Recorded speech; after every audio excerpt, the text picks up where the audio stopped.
আসো দেখো মাছ নিয়ে এস, আজকে অল্প মাছ এনেছি, বেশি মাছ আনিনি আজকে। তুমি ঢালো মাছ, দেখো জামা কাপড় এত ভিজানো কে কাচবে মাম্পি? না ওইগুলো একটু সরাই নিয়ে মাছটা ঢালো এখানে, একটু দর্শকদের দেখিয়ে দিই কী মাছ এনেছি। আজকে অল্প মাছ, তবে ভালো মাছ, ভালো মানে জ্যান্ত মাছ।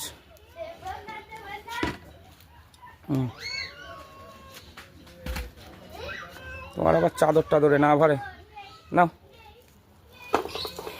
এর মধ্যে তো ওর মধ্যে আছে পালং শাক আর কাঁচা লঙ্কা, একদম তাজা পালং, ওদিকে সরিয়ে রাখো ওটা। মাছটা ঢালো জাস্ট, দারুণ মাছ আছে। মাছ খেতে ইচ্ছা করছে না বললো আজকে, আর ফ্রিজে তো মাছ রয়েছে আরও না।